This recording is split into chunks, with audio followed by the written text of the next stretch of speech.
नमस्कार दोस्तों, क्या आप जानते हैं कि सीटीटी फरवरी 2026 ईवीएस पेपर में ऐसे प्रश्न पूछे गए हैं जिनका उत्तर देखकर अच्छे अभ्यर्थी भी कंफ्यूज हो गए। मधुमक्खी के छत्ते का प्रश्न, हाथियों के झुंड का प्रश्न, फॉरेस्ट राइट्स एक्ट का प्रश्न और कुछ प्रश्नों के उत्तर तो सीबीएसई ऑफिशियल आंसर की में भी छात्रों की अपेक्षा से अलग दिए गए हैं।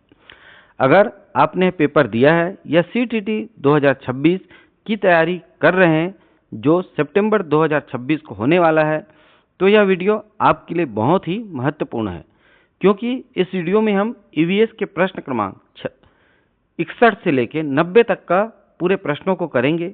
सही उत्तर, सीबीएसई ऑफिशियल आंसर की, एनसीईआरटी कॉन्सेप्ट, एग्जाम ट्रिक और हर प्रश्न की आसान एवं विस्तृत व्याख्या, ताकि परीक्षा में केवल उत्तर याद न रहे बल्कि कॉन्सेप्ट में भी हमेशा के लिए समझ आ जाए। तो बिना समय गंवाए शुरू करते हैं सीटीटी ईवीएस फरवरी 2026 पेपर एनालिसिस क्वेश्चन 61 से 90 तक, टारगेट 30 में 30।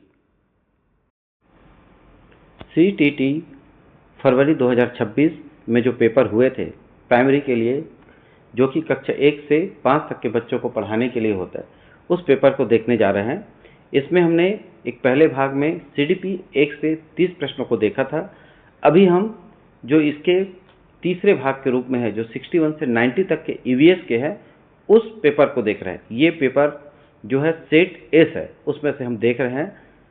पहला, जैसा कि आप लोग देख रहे होंगे, यहाँ पर इसमें जो है 5 भाग होते हैं, जिसमें पहले भाग में बाल विकास व शिक्षा शास्त्र, दूसरे में गणित, तीसरा पर्यावरण अध्ययन, चौथा भाषा जिसमें अंग्रेजी या हिंदी आप विकल्प चुन सकते हैं, और पांचवें में जो फिर भाषा दूसरी होती है जिसमें अंग्रेजी या हिंदी, उसमें भी से आप अगर पहले में अंग्रेजी ली है तो दूसरे में हिंदी लेना पड़ेगा, और अगर आपने चौथे भाग में हिंदी ली है तो आपको पांचवें भाग में अंग्रेजी लेना पड़ेगा। सभी प्रश्न 30-30 नंबर का होता है। तो चलिए हम आगे इन प्रश्नों को देखते हैं। इसमें सबसे अच्छी बात यह है कि ये प्रश्न 2.5 घंटे के होने के साथ में 150 प्रश्न है, मगर इसमें माइनस मार्किंग नहीं होता है। तो चलिए देखते हैं इसके पहले प्रश्न के रूप में 61 प्रश्न को भाग 3 का देख रहे हैं, पर्यावरण अध्ययन का। पहला प्रश्न आप देख रहे होंगे, मध्य प्रदेश की राजधानी भोपाल और महाराष्ट्र की राजधानी मुंबई के बीच की दूरी लगभग 756 किलोमीटर है।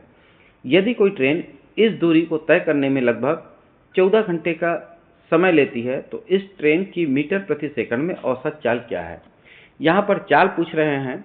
आपको जैसे पता होगा कि चाल के लिए जो परिभाषा हम लेते हैं हमेशा, वो चाल का क्या होता है। चाल होता है चाल बराबर दूरी बटे समय।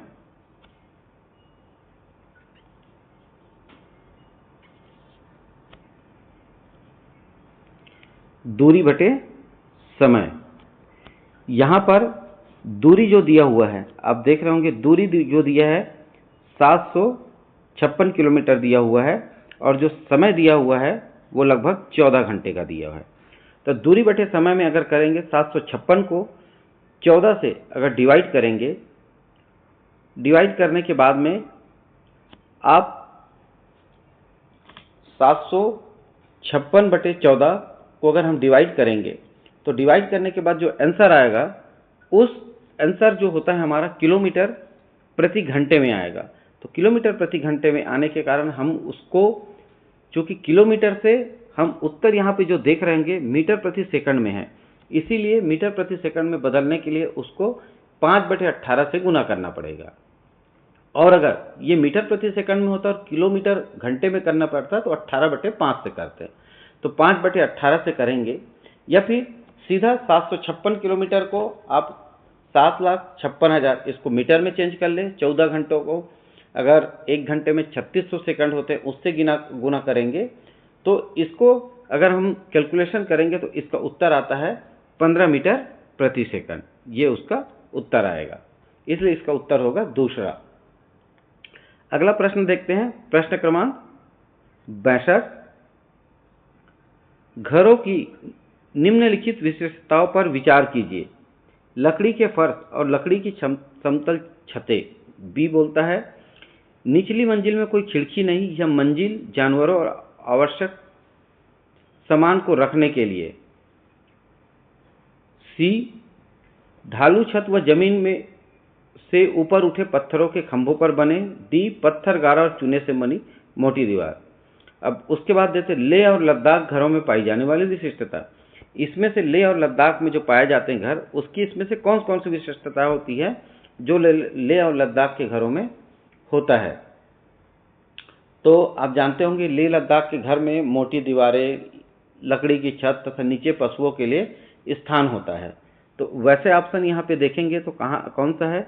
ये आपका जो पहला दिया हुआ है, लकड़ी के फर्श और लकड़ी की समतल छतें, ये एकदम सही है। फिर उसके बाद में जो दिया गया है, निचली मंजिल में कोई खिड़की नहीं, मंजिल जानवरों और आवश्यक सामान रखने के लिए है, ये भी एकदम सही है। ढालू छत व जमीन के ऊपर उठे पत्थरों पर बने खंभे, ये नहीं होते, बने घर नहीं होते। पत्थर, गारा और चूने से बनी मोटी दीवार, ये होता है वहाँ पर। तो डी, तो उत्तर आ रहा है ए बी डी। देखिए ऑप्शन कहाँ ए बी डी, आपके ऑप्शन ये चौथे में दिया हुआ ए बी डी, तो इसका उत्तर होगा चौथा वाला ऑप्शन जो है। अगला प्रश्न देखते हैं, प्रश्न क्रमांक 63। निम्नलिखित में से वह राज्य चुनिए जहां तोरांग का अर्थ जंगल है। असम, झारखंड, मिजोरम, मेघालय। झारखंड में तोरंग शब्द का अर्थ ही जंगल होता है, इसीलिए जो तोरंग दिया हुआ है उसमें झारखंड उत्तर इसका सही है। तो इसका उत्तर आएगा दूसरा, झारखंड। अगला प्रश्न देखते हैं, प्रश्न क्रमांक 64।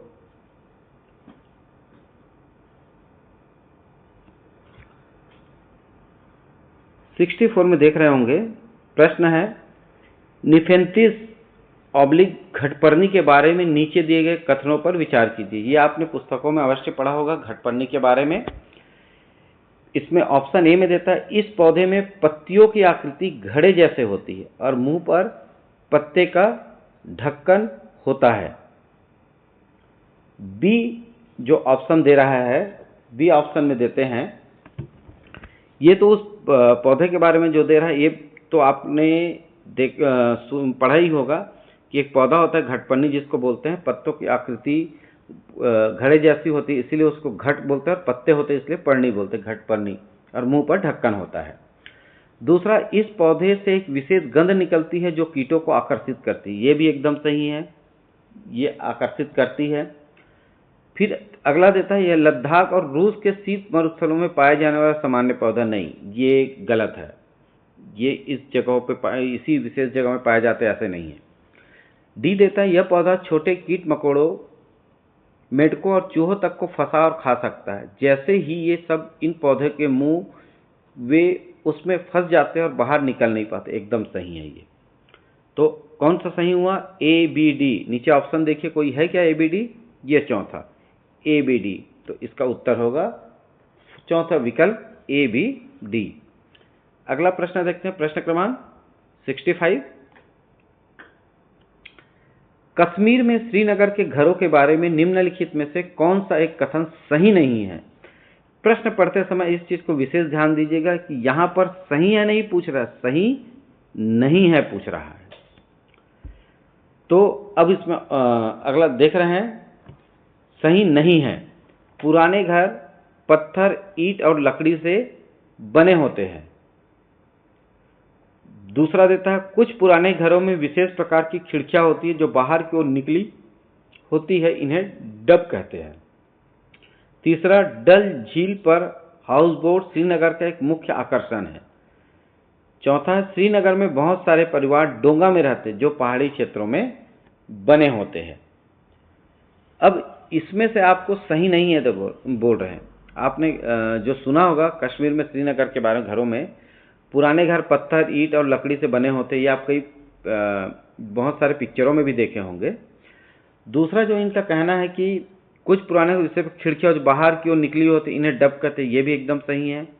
डल झील पर हाउस बोट श्रीनगर का एक मुख्य आकर्षण है, ये भी सही है कि जो डल झील है श्रीनगर में, वहाँ पे जो हाउस बोट है वो वहाँ का मुख्य आकर्षण केंद्र है।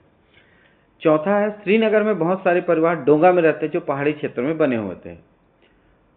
डोंगा जो होता है वो पानी में रहने और चलने वाली नाव नुमा संरचना होती है, वो पहाड़ियों में नहीं होते हैं।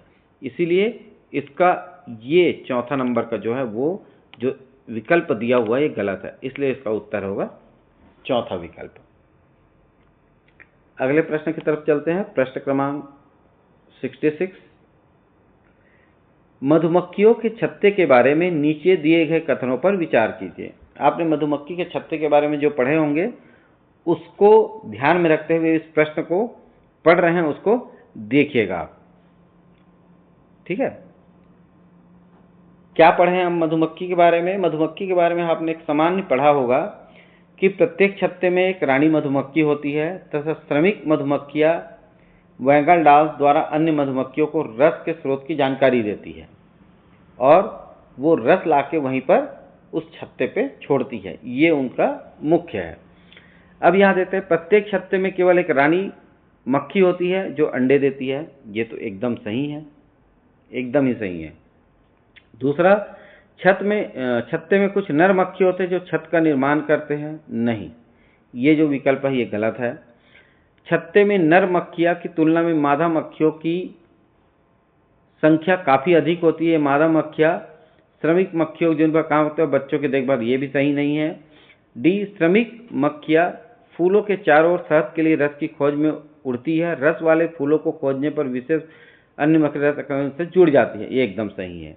तो ए और डी इसमें का सही है, तो ये ऑप्शन आपके चौथे में दिया हुआ ए और डी, इसलिए इसका उत्तर ए और डी चौथा होगा। अगला प्रश्न चलते हैं 67 की तरफ।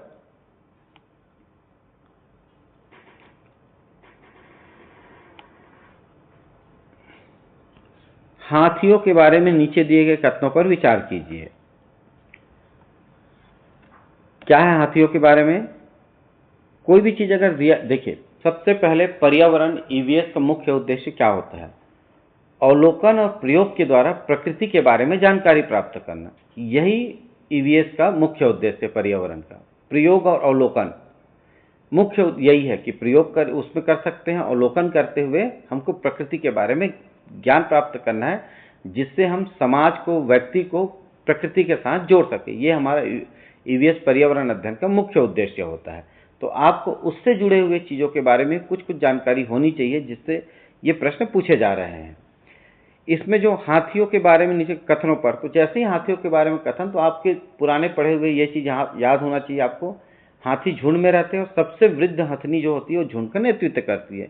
ये हाथियों के बारे में एक सामान्य विकल्प है। अब यहाँ पे क्या दे रहा है? हाथी झुंडों में रहते हैं, एकदम सही है। इसके बारे में तो हाथी झुंड में रहते हैं, बिल्कुल आपने देखा होगा। दूसरा, हाथियों के एक झुंड में 20 से 25 हथनियां और उसके बच्चे होते हैं, ये सही नहीं है। उसमें हाथी के झुंड अलग अलग होते हैं, जिसमें कम और हथनी हो सकते हैं, तो ये सही नहीं है। नर हाथी झुंड में 9-10 की आयु तक रहते हैं, ये भी सही नहीं है। सबसे अधिक आयु की हथनी झुंड के सभी फैसले लेती, ये एकदम सही है। तो यहाँ पर ए और डी सही है, तो इसका उत्तर होगा 3, ए और डी। आपके 67 प्रश्न का जो उत्तर है डी, आपका उत्तर ए और डी जो 3 नंबर विकल्प में दिए गए वो सही है। अगला प्रश्न देखते हैं 68 की तरफ। 68 में पूछा जा रहा है, प्राय 1000 वर्ष पूर्व अल बरूनी उज्बेकिस्तान से आए एक यात्री ने भारत के बारे में वृत्तांत लिखा था। कौन से वृत्तांत अल बरूनी की किताब में लिपिबद्ध किए गए हैं? हमने अल बरूनी के बारे में देखे कौन से। अल बरूनी का जो सबसे ज़्यादा फेमस हुआ है, प्रसिद्ध है, कि अल बरूनी ने भारत के तालाबों और बावड़ियों की बहुत प्रशंसा की है। ये हमेशा उसके बारे में पढ़ने को मिलता है। अब यहाँ पे क्या पूछ रहे हैं वो देखते हैं। लिपिबद्ध किए हैं उसको। भारत के लोग तालाब बनाने में बहुत माहिर होते हैं। अभी जैसे मैंने बताया कि तालाब बावड़ी की विशेष प्रशंसा की, तो ये तो एकदम सही ऑप्शन है। ठेला खींचने के लिए भारत में घोड़ों का इस्तेमाल होता है, ये नहीं। बावड़ियों में उतरने व चढ़ने की सीढ़ियाँ अलग होती है, ये बिल्कुल सही है। झील और झोहड़ पानी को ये नहीं, वो उसके बारे में ज़्यादा वर्णन किया, तो ए और सी ये सही है। तो ए और सी ऑप्शन आपके दिए हुए हैं। देखिए ए और सी का ऑप्शन कहाँ आता है आपका? चौथे में दिया हुआ है, तो इसका उत्तर होगा चौथा। ठीक है, ये उत्तर सही है आपका 68 का। अगला प्रश्न देखते हैं 69।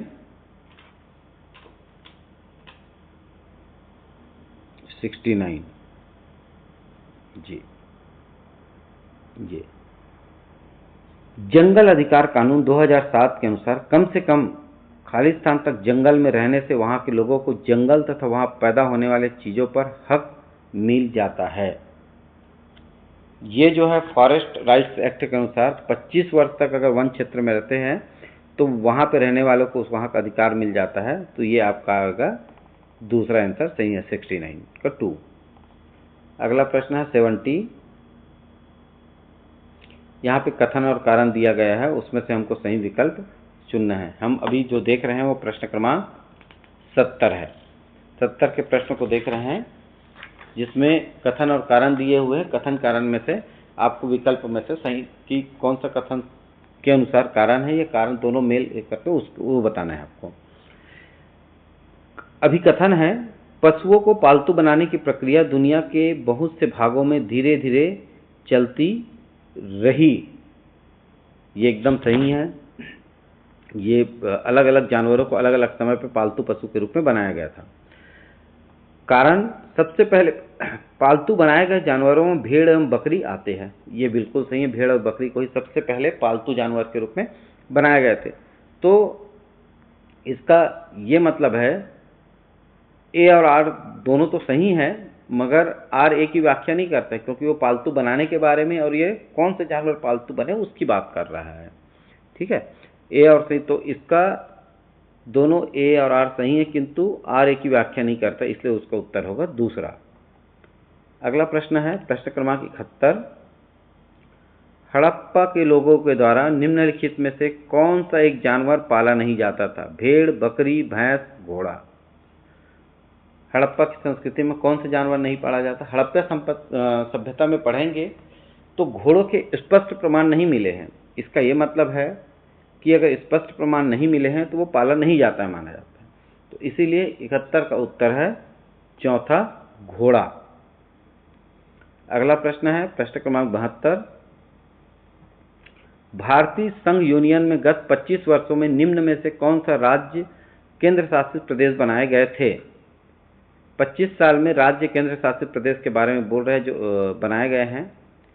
तो आप 2000 से ले सकते हैं, 2000 से लेकर अभी 2026 तक जो बनाए गए उनके बारे में।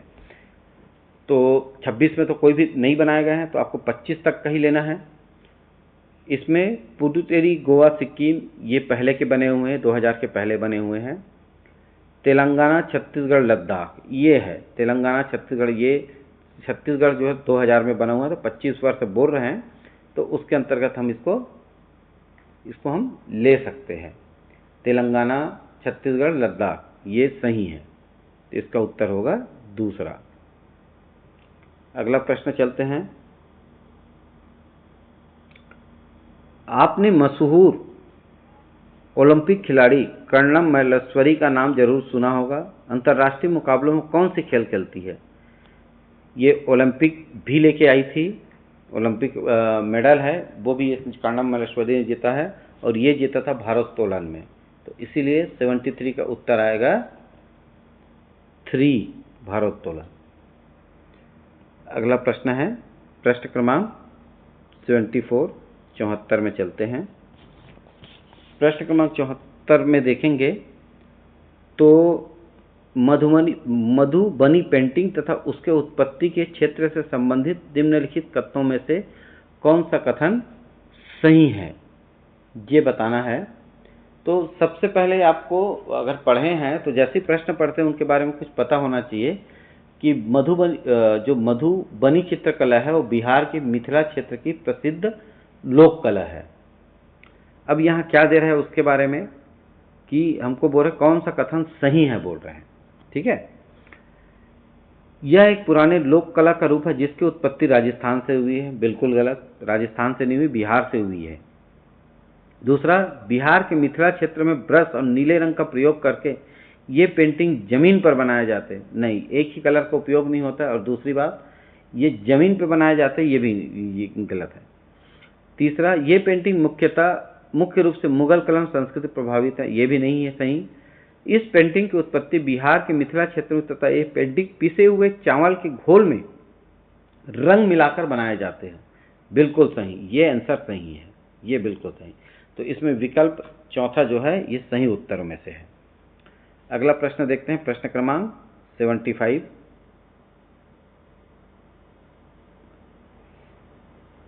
इसमें कथन और कारण दिया हुआ है।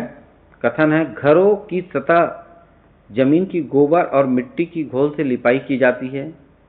दूसरा देता है, घरों की सतह,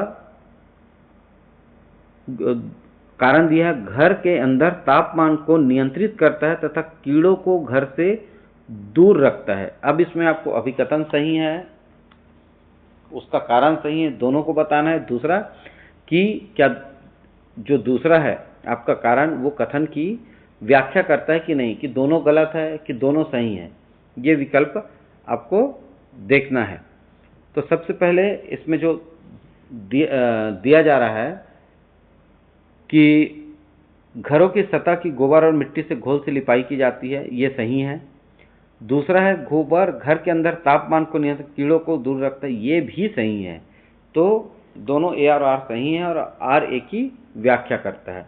तो इसलिए इसका जो है पहला विकल्प जो दिया हुआ वो सही है।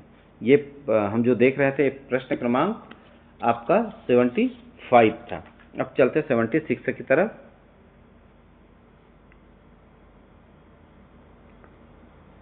यहाँ आपको कुछ विकल्प दिए गए हैं जिसको आपको उनके साथ मैच करना है। स्तंभ ए में दिया है सहपाठी आकलन, रूब्रिक आधारित रेटिंग स्केल, सीखने के रूप में मूल्यांकन और कागज पेंसिल परीक्षण। स्तंभ बी में आकलन का उपकरण, स्वयं सीखना, योगात्मक आकलन, आकलन की तकनीक, ये दिया हुआ है। तो चलिए इसको मिलाते हैं। सहपाठी आकलन, सहपाठी आकलन का मिलाएंगे तो ये सहपाठी आकलन एक होता है, ये आकलन की तकनीक है ये, तो ये मिलेगा पहला का चौथे के साथ में। दूसरा इसमें देखेंगे कि रूब्रिक आधारित रेटिंग स्किल, ये रेटिंग स्किल जो स्केल बोल रहा है, मतलब ये आकलन का उपकरण है, तो दूसरा जो है पहले के साथ मैच होगा। तीसरा सी में देता है सीखने के रूप में मूल्यांकन, सीखने के रूप में मूल्यांकन, सीखने के रूप में मूल्यांकन जो है, सीखने के रूप में मूल्यांकन, सीखने के रूप में मूल्यांकन जो दे रहा है ये स्वयं सीखना, सीखने के रूप में मूल्यांकन कर रहे हैं, मतलब ये स्वयं सीखने के बारे में बात कर रहा है। अब अंतिम एक बचता है कागज पेंसिल परीक्षण, जो डी है। तो डी जो है कागज पेंसिल परीक्षण, जिससे हम कागज में पेंसिल से लिखते हैं, तो ये योगात्मक आकलन कराता है, लिखित की बात कर रहा है। तो इस तरीके से हमने देखा, पहला चौथे से मिला, बी पहले से मिला, सी दूसरे से मिला और डी तीसरे से मिला। तो ये ऑप्शंस आपके ये तीसरे में दिए हुए हैं, इसीलिए उसका उत्तर होगा आपका तीसरा वाला ऑप्शन, 76 का आंसर। और जैसे इंग्लिश में बोलते हैं हमेशा कि peer assessment, technique of assessment, rubric rating scale, tool of assessment, assessment as learning, self learning और paper pencil test, summative assessment, इसीलिए इसका उत्तर थर्ड आएगा। अगला प्रश्न 77 देखते हैं। पर्यावरण अध्ययन सीखने के बारे में निम्नलिखित में से कौन सा कथन सही है? पर्यावरण अध्ययन सीखने के बारे में कौन सा कथन सही है? तो सबसे पहले पर्यावरण के बारे में आपको ये पता होना चाहिए कि बच्चे जो है स्वाभाविक रूप से जिज्ञासु होते हैं और सहयोगी समूह से बेहतर सीखते हैं। और ये जो है कैसे सीखते हैं? ये अवलोकन और प्रयोग के द्वारा प्रकृति के बारे में सीखते हैं। ये आपको ईवीएस के बारे में हमेशा याद रहना चाहिए। अब इसमें देखते हैं कौन सा कथन सही है। पर्यावरण अध्ययन सीखने के बारे में कौन सा था? बच्चे सीखने के लिए स्वाभाविक रूप से जिज्ञासु होते हैं, ये एकदम सही है। दूसरा, बच्चे सीखने में निष्क्रिय प्राप्त करता है, ये गलत है। बच्चों को सीखने के लिए शिक्षक की आवश्यकता बिल्कुल इसमें नहीं है, तो प्रकृति से सीखना रहता है, वो भी प्रयोग और अवलोकन के द्वारा है। बच्चे सहयोगी समूह में बेहतर सीखते हैं, ये भी एकदम सही है। तो पहला और चौथा मतलब ए एंड डी राइट है, तो ए और डी का जो ऑप्शन है वो आपके तीसरे में दिए हुए हैं, तो इसका उत्तर होगा विकल्प 3। अगला प्रश्न 78 की तरफ चलते हैं। 78 में पूछ रहा है निम्नलिखित में से घटक पर्यावरण के अर्थ की सर्वश्रेष्ठ व्याख्या करता है? तथ्यों का संग्रह, अवलोकन, प्रश्न पूछना और प्रयोग। तो तथ्यों का संग्रह जो बोल रहे हैं, जैसे हमने पहले भी बोला कि अवलोकन और प्रयोग करना, साथ में जिज्ञासु होना, मतलब जिज्ञासु होने के कारण वो प्रश्न पूछ सकता है। तो तथ्यों का संग्रह तो नहीं, अवलोकन इसका ये सही है, प्रश्न पूछना भी सही है और डी प्रयोग भी सही है। तो बी सी डी जिसमें आता है, बी सी डी आपके आ रही है चौथे वाले में, तो 78 का उत्तर होगा चौथा विकल्प। अगला प्रश्न चलते हैं 79 की तरफ।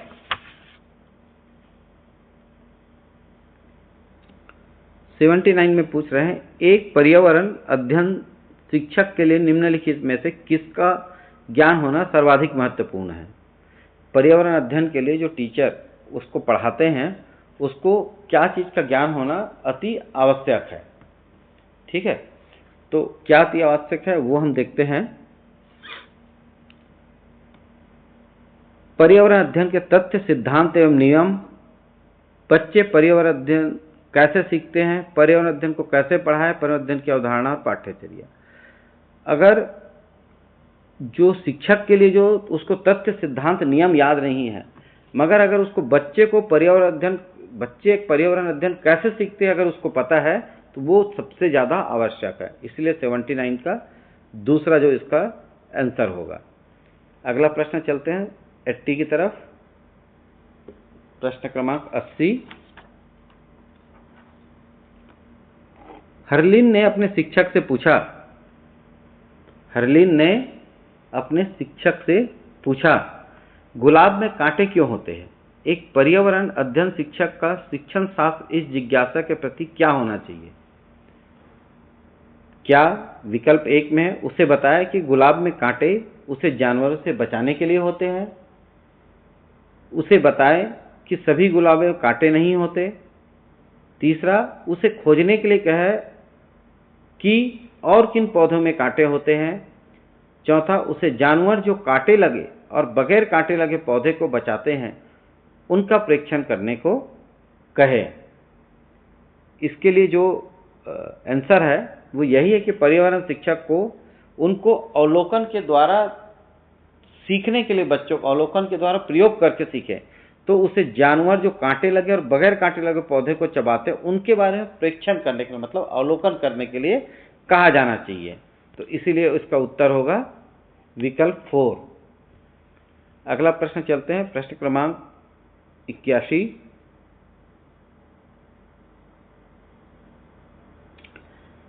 कक्षा 4 की ईसा ने शिक्षक से पूछा, गाय अंडे क्यों नहीं देती? अगर आप ईसा के शिक्षक है तो आपकी सर्वाधिक उपयुक्त प्रतिक्रिया क्या होगी? पहला, आप यह उत्तर देंगे कि गाय स्तनधारी है जो बच्चों को जन्म देती है। उससे कहे कि जिन जानवरों के कान दिखाई देते हैं और जिसके कान दिखाई नहीं देते हैं, उनका संबंध उनसे जोड़े जो जानवर अंडा देते हैं या बच्चों को जन्म देती है। उससे स्वयं इसके कारण पता लगाने को कहे। कक्षा के अन्य विद्यार्थियों से ईसा के प्रश्न उत्तर पूछेंगे। यहाँ पर जो दूसरा वाला है, पर्यावरण अध्ययन का मुख्य ये है कि बच्चों को उस दिशा के बारे में आप बताएं कि क्या हो सकता है, वो खुद अवलोकन करके, प्रयोग करके उसके बारे में जाने। जैसे ही वो कान वाले प्राणी और बिना कान वाले प्राणी के बारे में सोचेंगे, उनको लिखते जाएंगे या देखेंगे, तो समझ आएगा कि जितने कान वाले प्राणी हैं वो बच्चे देते हैं और जिनके कान नहीं दिखाई देते, जिन जानवरों में, जिन पशुओं जानवरों में, वो अंडे देते हैं। अपने आप उसको समझ आ जाएगा कि उस संरचना या उसमें ऐसी जैविक संरचना होती है जिसके कारण वो अंडा देते हैं और उनके कारण वो बच्चे देते हैं। तो ये सबसे अच्छा उपयुक्त विधि है कि उनको उनसे जोड़ने के लिए, संबंध स्थापित करने के लिए अवश्य बोला जाए। अगले प्रश्न की तरफ चलते हैं, प्रश्न क्रमांक 82।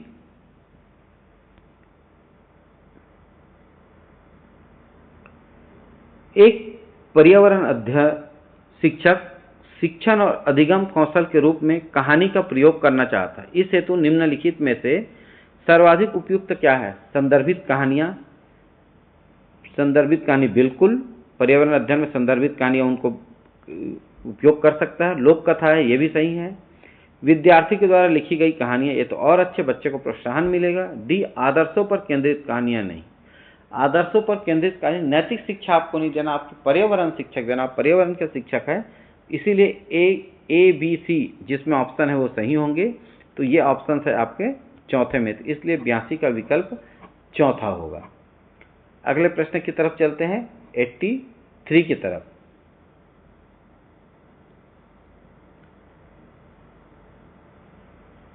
शिक्षक ने विद्यार्थियों से एक जानवर का चित्र बनाने को कहा। पूनम ने एक जानवर का चित्र बनाया जिसमें विभिन्न जानवरों के शरीर के भागों को प्रदर्शित किया गया। शिक्षक को क्या करना चाहिए? पूनम को बेतुका जानवर बनाने के लिए डांटे, बच्चों को पॉजिटिव के रूप में देखना, डांटना तो बिल्कुल नहीं, ये तो कर ही नहीं सकते। पूनम से पूछे कि उसने विभिन्न जानवरों के भाग क्यों बनाए, ये पूछा जा सकता है, बिल्कुल। पूनम से कहे कि ऐसा कोई जानवर नहीं होता, ये न कहे। चौथा, पूनम से उस जानवर का नाम पूछे जो उसने, बिल्कुल, अगर उसने बनाया तो उससे उसका नाम अवश्य पूछे। तो ये बी और डी जिसमें ऑप्शन है वो सही आंसर होगा। तो ये 83 का दूसरा जो है सही आंसर है, क्योंकि शिक्षक को बच्चे की कल्पनाशीलता को समझना चाहिए, न कि उसे डांटना चाहिए। 84 के बारे में चलते हैं। अगर एक शिक्षक यह चाहता है कि विद्यार्थी पादप विभिन्नता के बारे में सीखे, तो इसके लिए निम्नलिखित में से कौन सी गतिविधियां सर्वाधिक उपयुक्त रहेगी? पादप उपयोगिता के बारे में अगर बच्चे से करें तो कौन सी गतिविधियां अच्छी होगी? हम ये प्रश्न क्रमांक 84 देख रहे हैं। विद्यार्थियों से उनके घर के बारे में उन वस्तुओं को खोजने के लिए कहना जिन पर पत्तियों के पैटर्न हैं। दूसरा, उनके पैटर्न हैं। दूसरा जो है, विद्यार्थियों को विभिन्न प्रकार के पौधों और उनकी विशेषताओं पर लिखी कविता सुनाना। सी, विद्यार्थियों की आंखों पर पट्टी बांधकर पौधों की पत्तियां मसल कर उसका सूंघ कर पहचानने के लिए कहे। डी, विद्यार्थियों से पौधों की पत्तियों को इकट्ठा करने और पत्तियों को प्रयोग करके उन जानवरों को चित्र बनाने के लिए कहे। तो यहां पर जो सी है, विद्यार्थियों आप पट्टी बांध, ये और उनको बहुत अच्छा है कि वो सूंघ कर बताएंगे, तो ये अच्छा अवलोकन है, प्रयोग। दूसरा, विद्यार्थी पत्तियों जानवरों के चित्र, इनसे भी उससे चित्र बनाएंगे तो बहुत कुछ पता चलेगा। तो सी और डी ऑप्शन वाले जो है चौथा, ये उसका उत्तर सही है। अगले प्रश्न की तरफ चलते हैं। हम प्रश्न क्रमांक 85 की तरफ चल रहे हैं।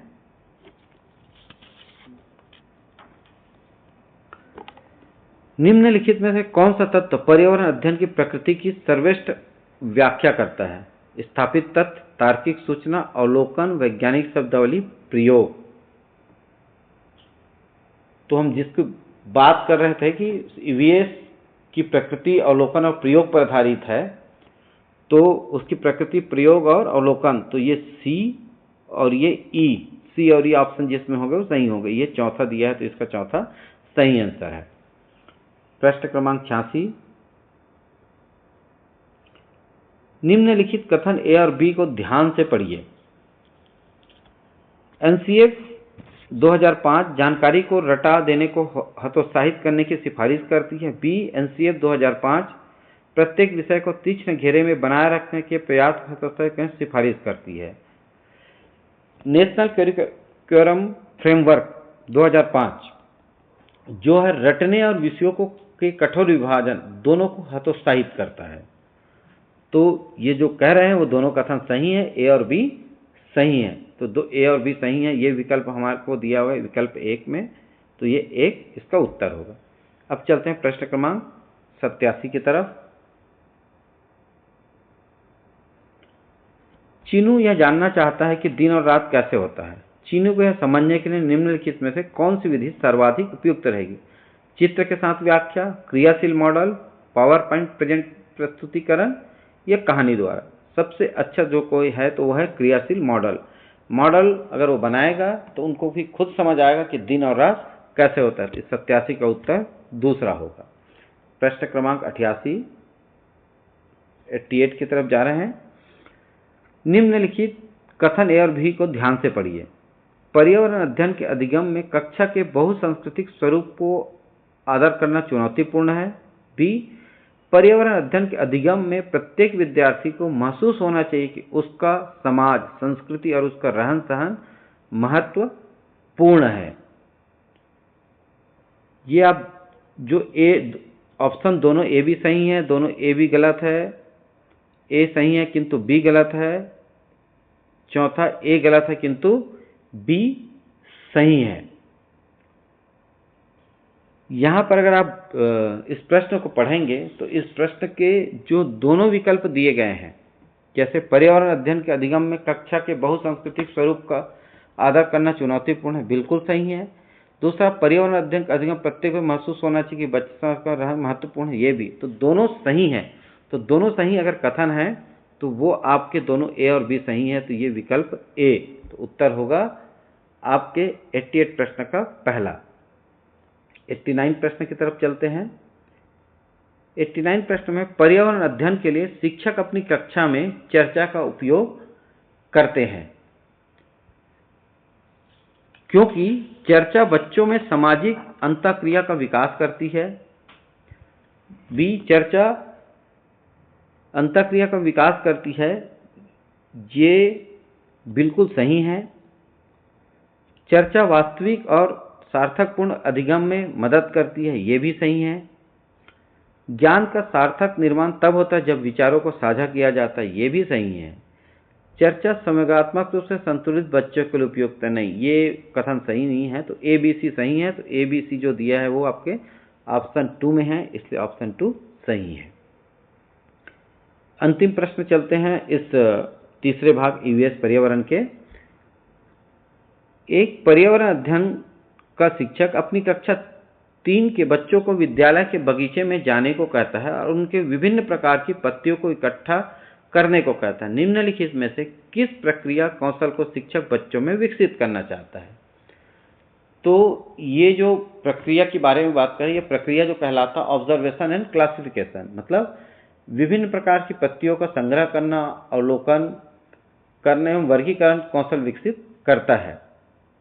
तो ये अवलोकन और वर्गीकरण के गुण को विकसित करना चाह रहा है, तो इसका उत्तर होगा 90 का ए, पहला विकल्प।